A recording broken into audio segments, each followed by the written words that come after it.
Hello, YouTube. This is Cadet Fiorentini here at Detachment 842. Today we have a special guest today, which is Second Lieutenant Cristina Garcia. How you doing? How you doing, Lieutenant Garcia? I'm good. How about you? Doing good, doing good. Just a little backstory on Lieutenant Garcia. He is a Det 842 alumni. He graduated and commissioned in May of 2021. So we're about to hit a year point since he's commissioned. So now we're gonna have a lot of good info from Lieutenant Garcia. He's an RPA select, currently in RPA training. And so yeah, man, how's it been? It's been good. Yeah, as you said, it's almost been a year. It's crazy to think about, just a year ago, I was in college, struggling to finish, and to look at where I am now, it's a lot's happened. Once you cross that threshold, it's, you got to hit the ground running because, now it's the real deal. So definitely a lot of fun, a lot of stuff happened. So pretty cool. Nice. So tell us a little about your upbringing and where are you from? So funny enough, training brought me here to San Antonio. From where I'm from, I was born and raised, like on the west side of San Antonio. Never left the city. I was born here, went to school here, then ended up going to UTSA, so I never left San Antonio. And, both my parents moved from Mexico, came here. Didn't have much, and I just grew up knowing just Spanish because my parents couldn't teach me English. And, I picked up English, going through school with all my friends and stuff. So I ended up knowing both Spanish and English going through, elementary, middle school, and then high school hit, and I didn't know what I wanted to do. So I almost enlisted until one of my teachers actually saw that I was accepted to UTSA, and she said, "Oh, if you want to go the military route, Air Force, UTSA has a ROTC program, and you can get your school done while still, being able to enter and commission as an officer into the Air Force."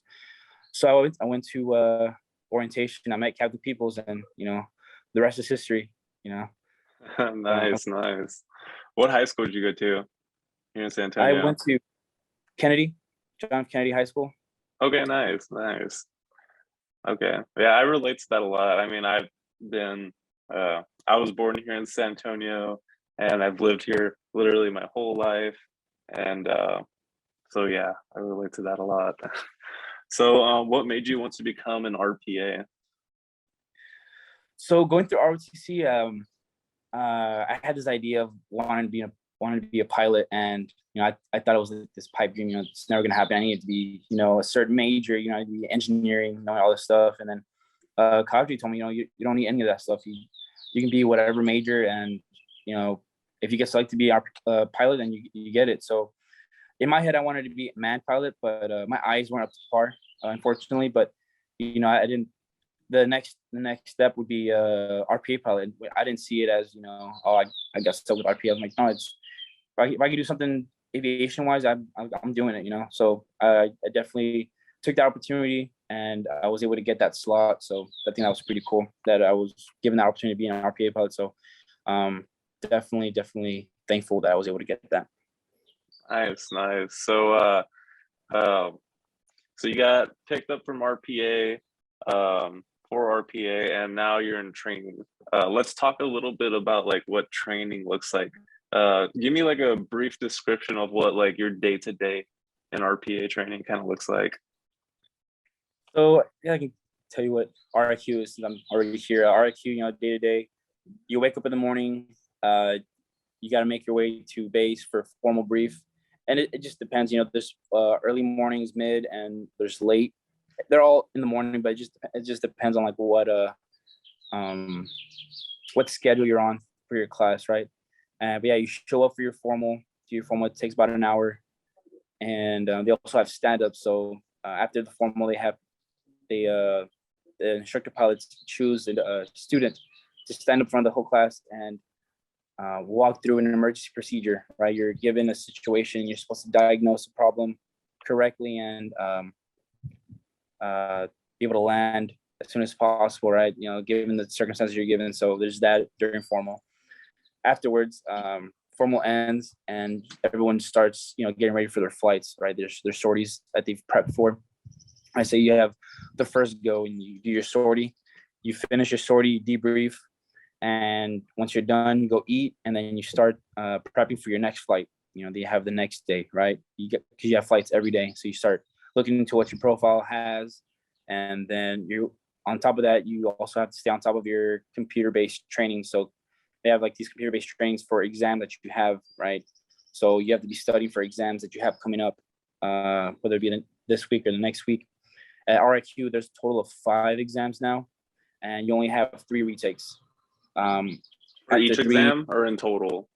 Total. So you fail the first exam twice and the 5th exam once. That's 3, and you go into the commander review and you might be washed out, or it all depends, right? But yeah, so you have those exams throughout the course, and then you also have weekly quizzes, either Thursdays or Fridays, depending on your flight commander. And those, if you fail them, they won't get you washed out, but you won't get to fly that day, and you get pushed back. So your flight moves on, and you're a flight behind now. So that's how that works. So yeah, you're every day you're studying, right? You're studying for what's coming up, and then the next day, just repeat after, until it's time for check ride. So it's a grind. So I kind of have 2 questions. You lost me with 2 things. The first one was formal. I feel like I've heard of formal before, but I don't know exactly what formal is. Right. So a formal brief. So you show up in the morning, everyone shows up, and they start talking about the weather for the day, right? So they brief all the NOTAMs, all the the notes that the certain airfields that your flight will be flying to. So say I'm flying to Cali and someone else is flying to Stetson Airport, right?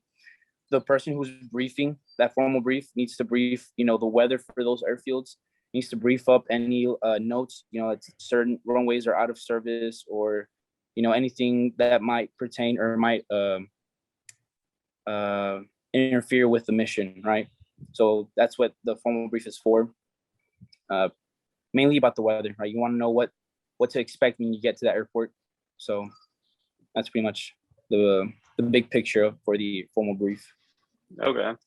And also for the computers, those computer-based learning systems, is that like a program that you could learn from like your own computer at home, or do you have to go there and learn while you're there? So here at RQ, they give you the iPads, and then you have all the lessons there. So if we're going over the systems of the T6, you go to the T6 systems page, and you start reading up on the that lesson, and then you'll have classes depending on your schedule. So if you have the early schedule, you'll have the review with your instructors, or with an instructor at the end of the day with your class, going over that lesson with you, reviewing, getting you ready for the exam. Okay. So today's a Wednesday that we're filming this. Do you have a late schedule today? Because I know you have some free time this morning. So I finished RIQ last Friday, and they give us this week as a buffer for in case students were to fall behind on their flights or whatever. So they give us this about week buffer before we start RFC. We start RFC next Tuesday. So yeah, right now, thankfully, the last person checked and finished their last flight yesterday. So now, our whole class is they're resting for now, and then we get into our RFC, which is RPA's fundamental course, which starts next Tuesday. Okay, nice. Sorry, that just threw me off for a bit. Someone tried walking in. So RFC, what's the difference of RFC and what you just completed? So RIQ, remote instrument qualification. That's more teaching you the Air Force rules, right? Teaching you how to fly. At DOS, at Pueblo, you learned how to fly, right? Knowing how the aircraft is going to react to weather, different environments, knowing how to fly, right? And then getting here to RIQ, they teach you, like the rule, like just like there's like rules of the road, those rules of the sky, knowing, what altitude to fly at certain, airspaces, airspeeds. And then you also learn, biggest thing is learning instruments, right? You're not always going to be able to fly with clear weather. So here they teach you how to fly in the weather, in clouds, being able to fly just straight GPS using nav aids only. So that's the biggest thing. And then RFC, so the RPA fundamentals course, it's not so much flying, right? So it's no longer the T6 sim, it's now the MQ9 sim. And now it's not so much focused on flying, it's more so the mission management side, right? So like now you need to learn how to, even I haven't been there yet, but this is what I've been told, right? Big picture, right? So like now it's mission management, knowing, what airspace I'm going to be at, what position do I have to position the aircraft in before, before I believe I'm established, whatever. And then later on, late in the course, you start working with a sensor operator, which I think I'm looking forward to. It's going to be a lot of fun, having a partner with you, crewmate. So I'm definitely looking forward to, RFC, just to see like a different side of, aviation, because this whole time it's just been, different aircraft like the DA-20 or the T6, learning how to fly. Now we're implementing everything we've learned into the MQ9, into the mission management part, right? So definitely a different picture now going into RFC, but very excited. And RFC is still going to be here in San Antonio? Yeah, so it's Nice. actually in the same building as RFC. Okay, nice. Or RIQ. Nice. I bet that's nice. Yeah. Let's see. So after you're done with RFC, what's next? So after RFC, I go back to Creech, and then I go depending. So next week is actually our drop night. We find out where we go for our FTU, our formal training unit, and people who don't know their bases yet, they'll know like where they'll go. So next week I'll find out where I go for my FTU and when I go. So the bases are Holloman Air Force Base, New Mexico, which is where mostly everyone goes. And then there's March Air Force Base, California, and then there's Syracuse, New York. Those are the three bases. Syracuse, New York, it's like the 1%. Like not many people get sent there, so it's not very probable that I'll go there. But I'm probably looking into going to Holloman. And then when I go, I'm not too sure. People say that they have to wait about maybe a month and a half to 2 months before they go to their FTU base for IQT. That'll be, I think that's the average. So that's probably what I'll be looking at after I leave here. But when I graduate the 25th of May, I'll go back to Creech and probably wait a month and a half to 2 months before I go to my FTU base. So is your FTU base, is that where you're going to be for like the next 3 years? No, so that'll be just the your initial qualification training. So now you're actually flying the MQ9. They're teaching you how to fly okay. So you'll be there for about 6 months.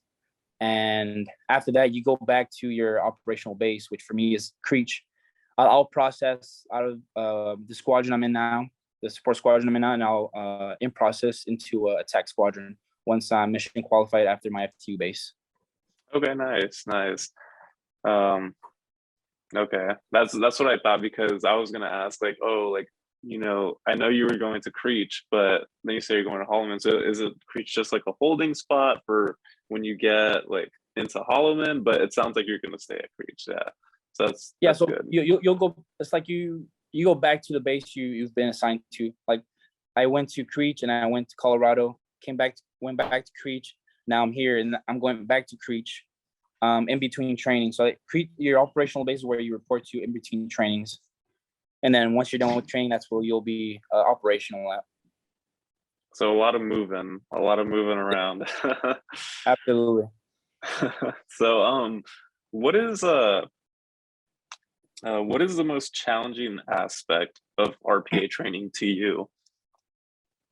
To me, I would say the time management part.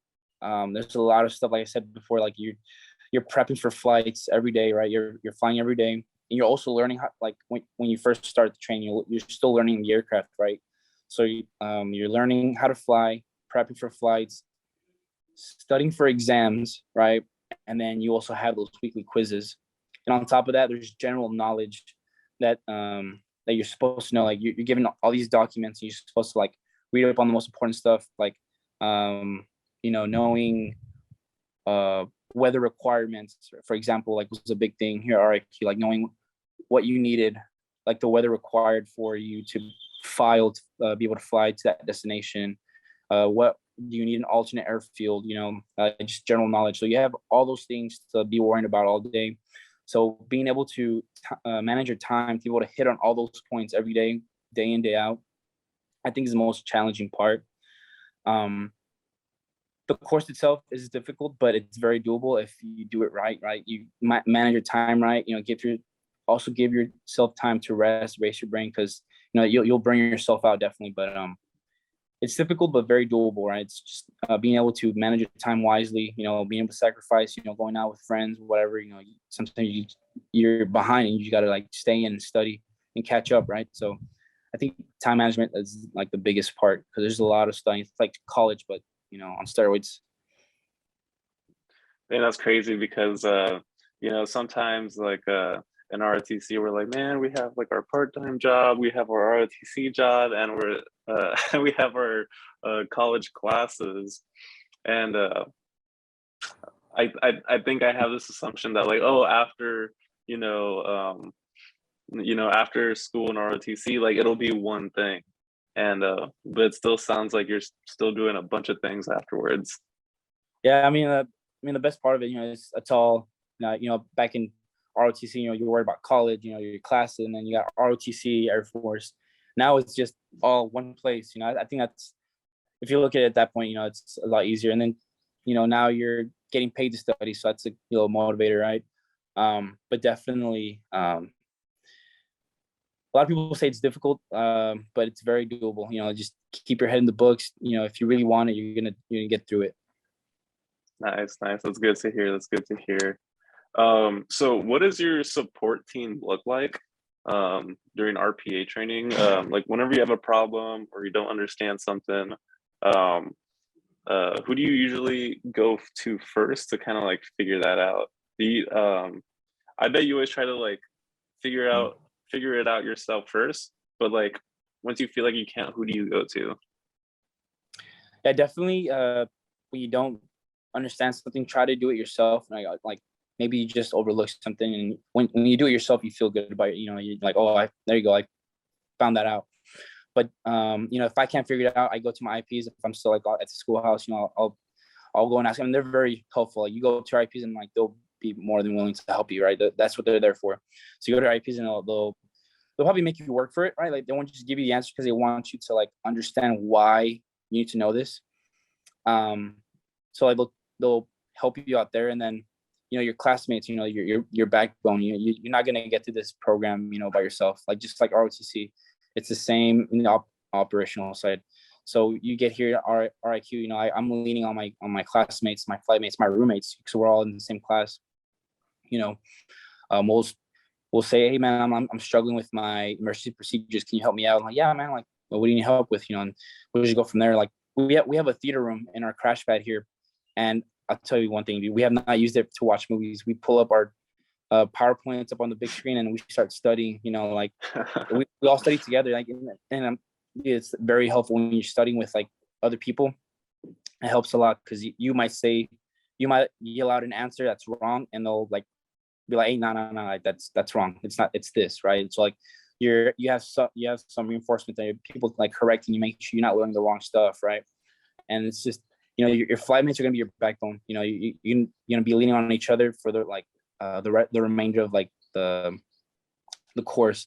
And a lot of them I met back at DOS. So like you'll most likely be with your classmates, right? You're gonna be sticking through to get together all the way through. From IFT Pueblo to RIQ, RFC, and then it all depends on what bases we get for our FTU, right? We might most likely still be together because Holloman is where most RPA pilots go. So Definitely, you'll make a lot of friends during your class, your training, and going through your classes here at during the pipeline of RC.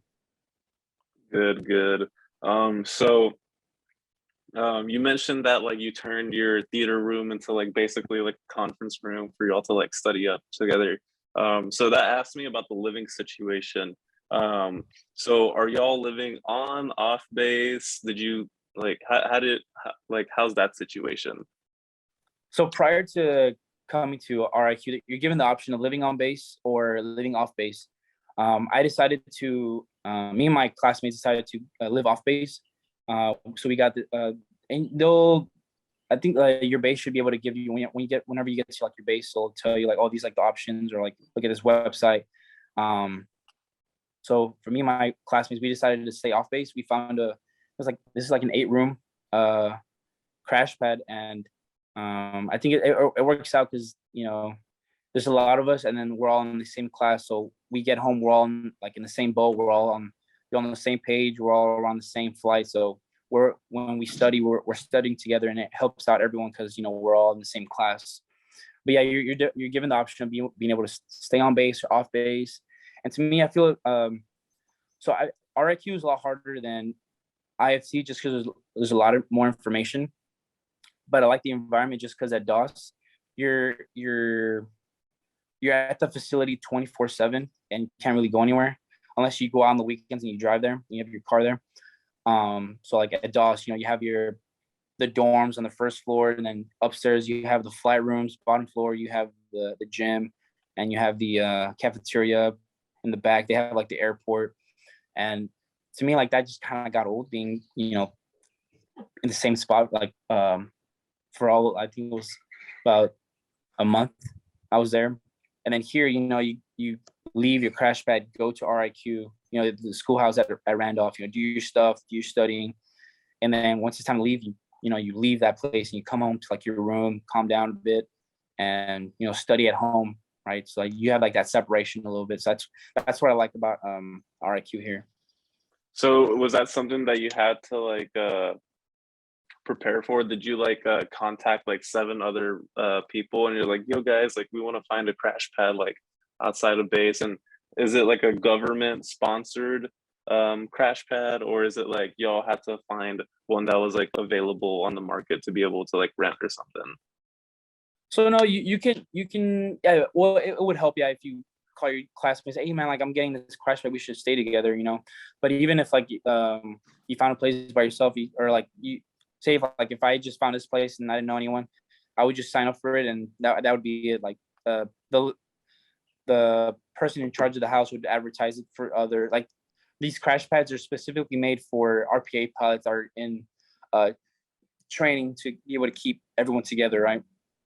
And as for the government sponsored, it's not government sponsored, but your base will get you a well, it's like a whole process you have to do during your in processing at your base, but you get a travel card.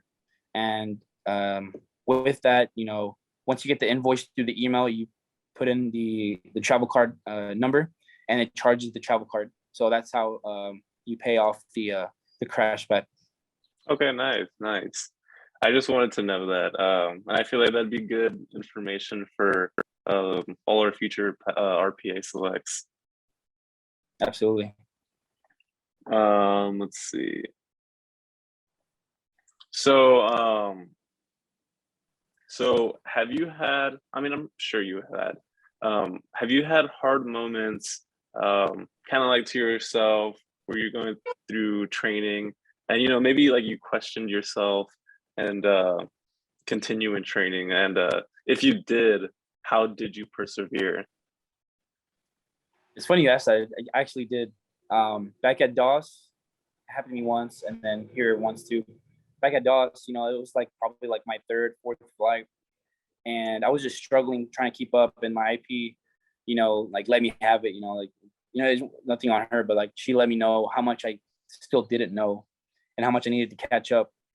And it's just after that it clicked. Like I got to get on my horse. I got to pick it up because this is what I want to do. So if I want to do it, I need to do it right. So happening, you get a different mindset. Like, all right, like you start cutting stuff out of like your routine. Like, all right, I can't do this. I'm gonna sacrifice this so I can study some more, focus on this because I'm lacking here. And it got me through IFT, and then here RIQ, same thing happened. It's a lot more information being thrown at you, a lot of information.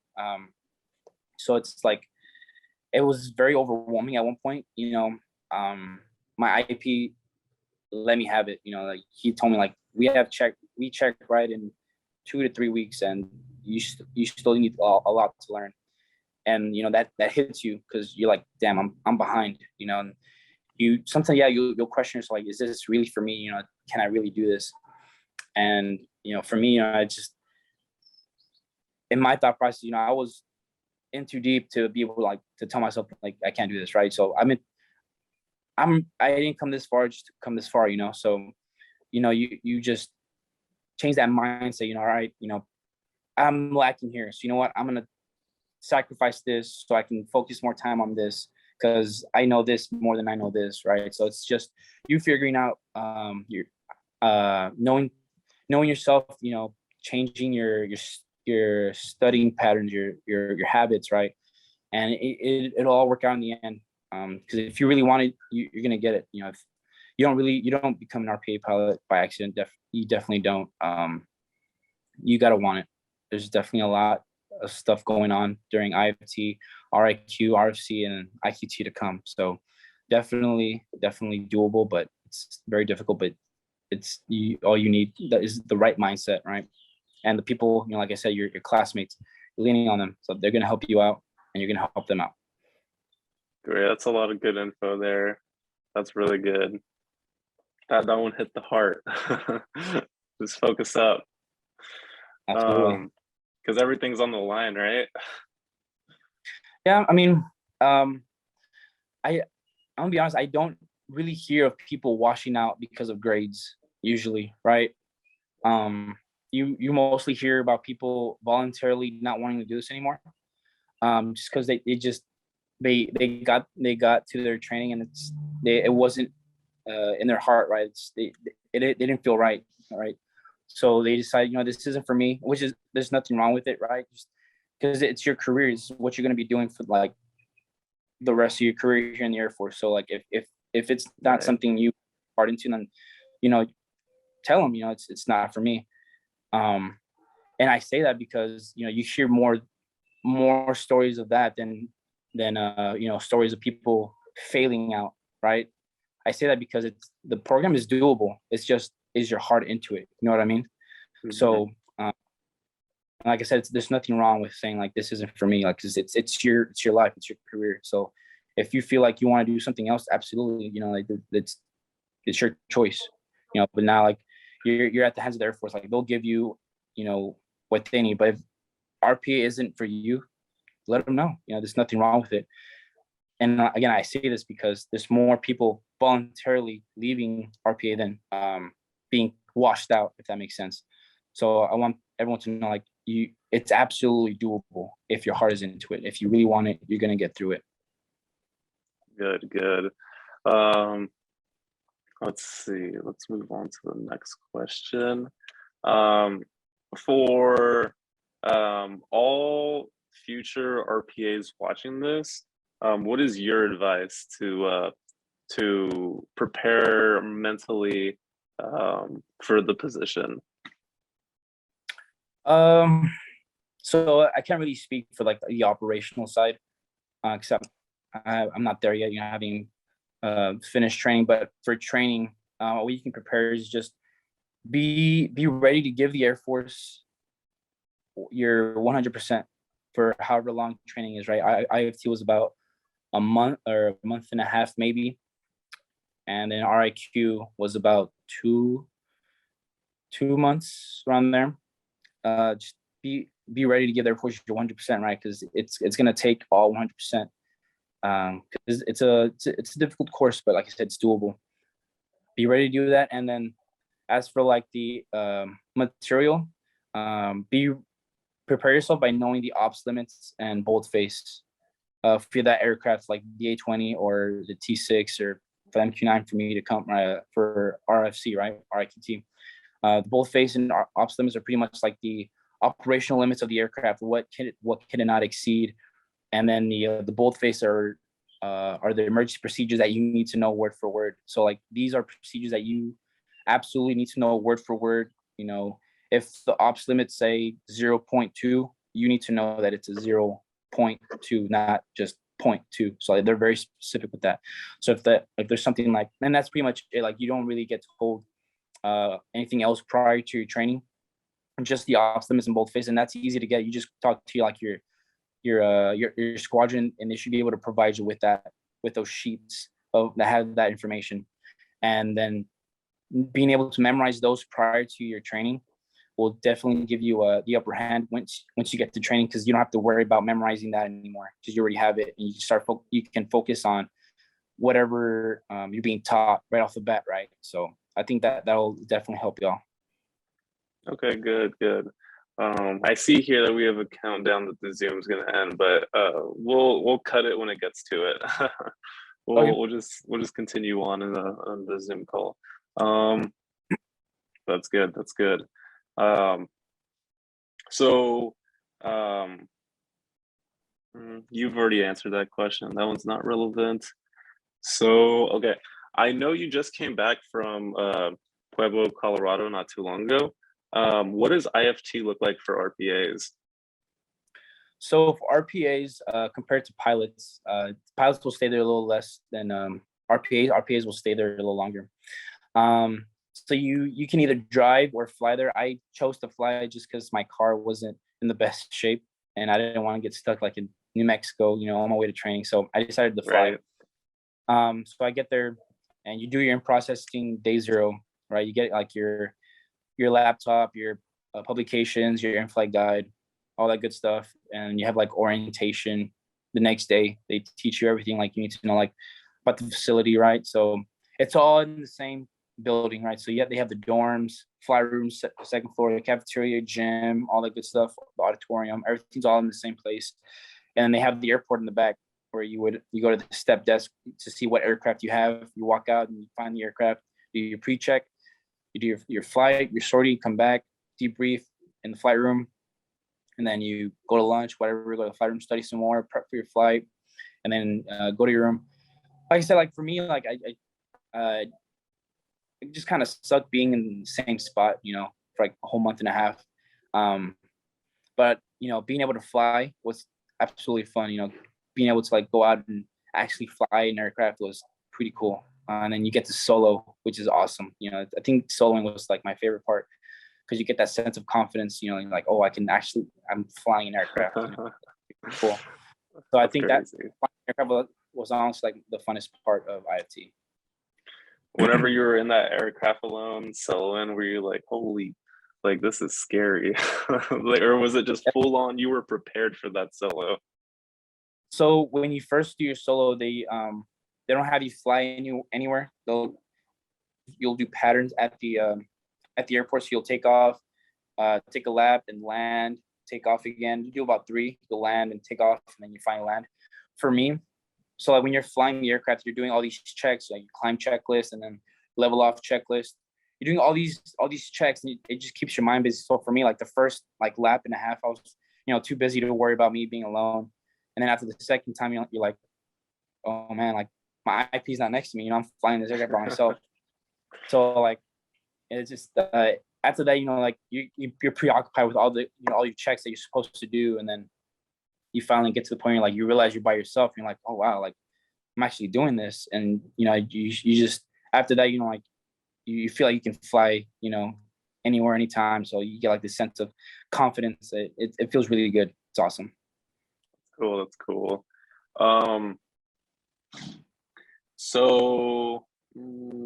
So this question right here, it has more to do of like kind of because there's different drones out there. How do you track like the MQ9 or these different drones? And like when do you find that out, kind of? So you track your aircraft when you get your base. So for me, when I got create, I already knew I was going to be tracking the MQ9. For those, I would be tracking the RQ4 would be those that get stationed at Beale or Grand Forks. But I'm not too sure what's the deal with RQ4 right now. I don't know if it's being phased out or I'm not too sure. Don't quote me on it, but yeah, you track your aircraft once you get selected for a base. So if you're not Beale or Grand Forks, you'd be doing the MQ9 because those two bases are just RQ4. Okay.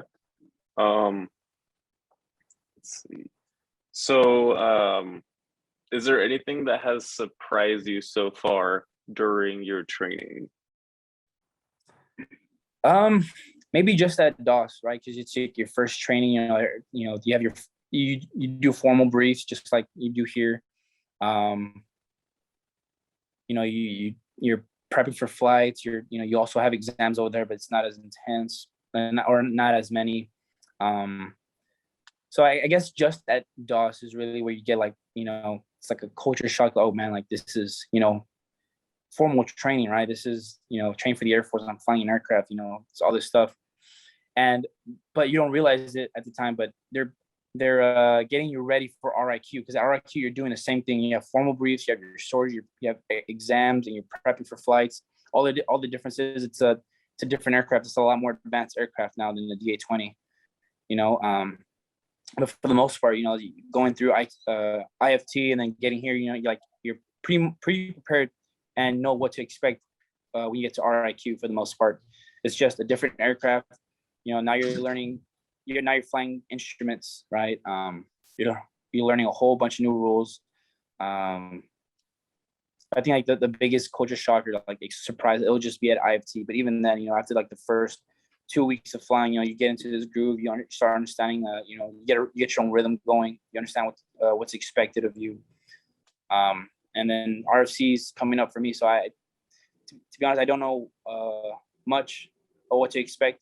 Just from what my buddies in classes ahead of me have told me, but looking forward to it. But yeah, I mean, once you get to RIQ after the IFT, you pretty much are well prepared, or at least you should know what to expect when you get here. So there shouldn't be too many surprises. Is there anything that you'd recommend RPA selects to do while waiting to go to training? I know that in your case,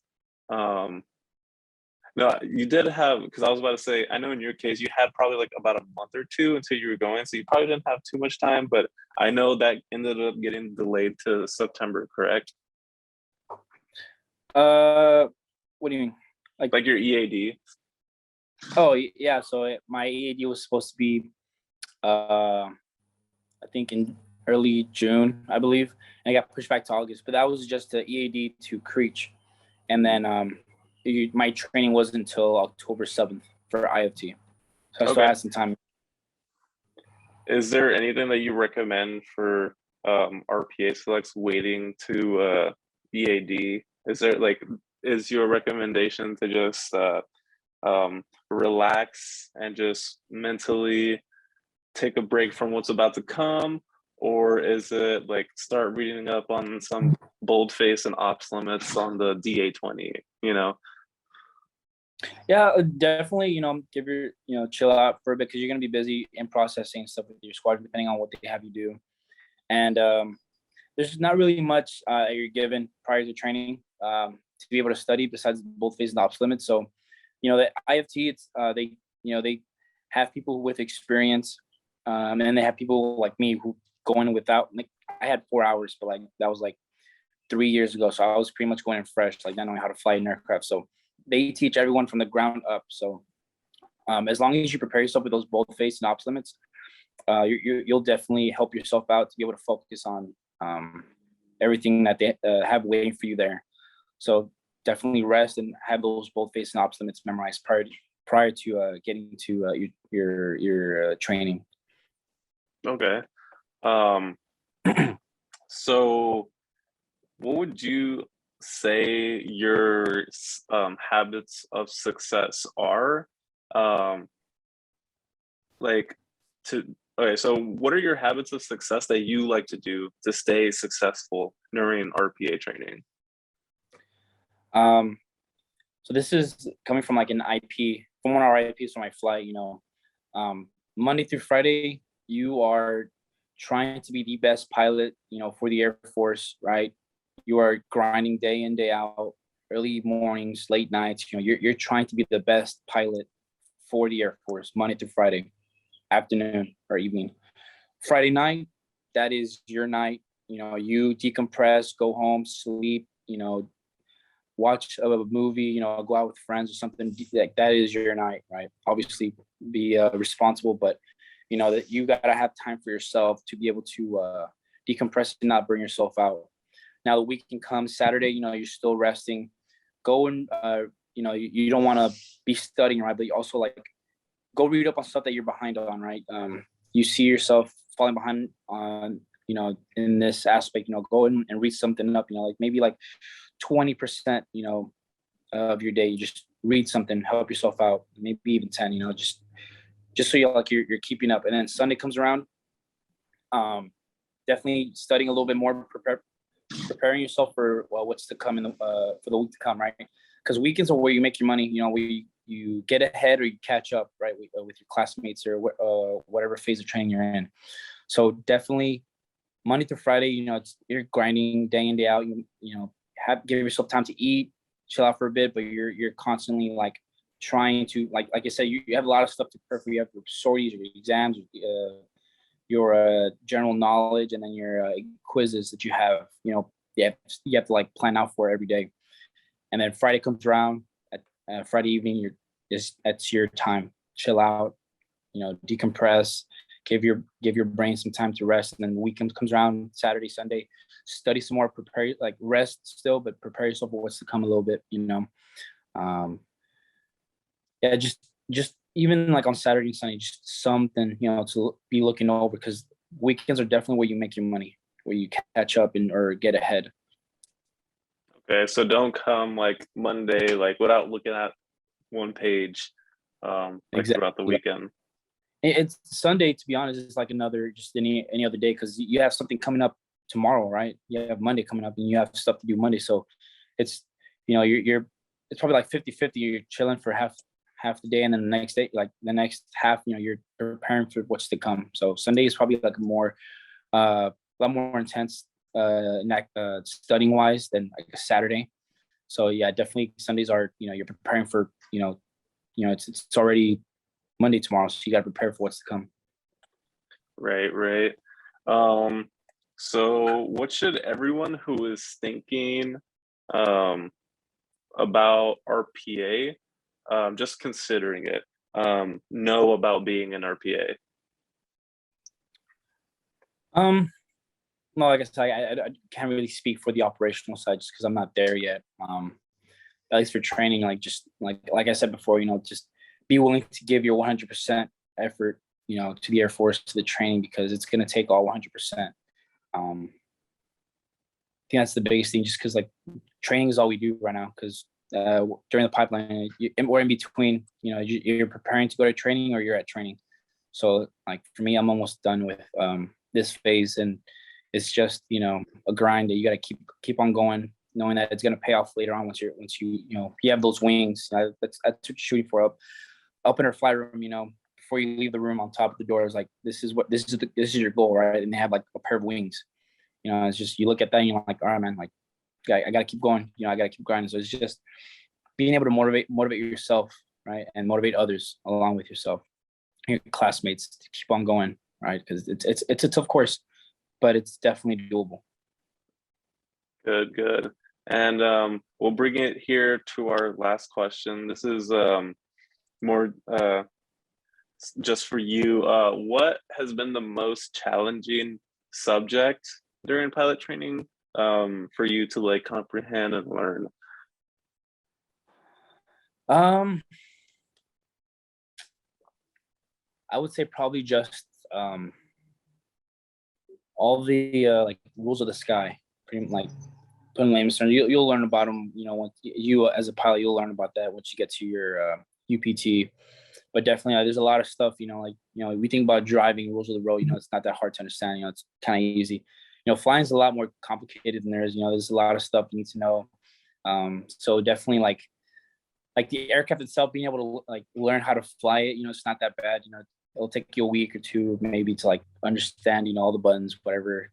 But definitely like learning, the rules of, how to fly instruments, or reading an approach plate, how to land at a certain airfield.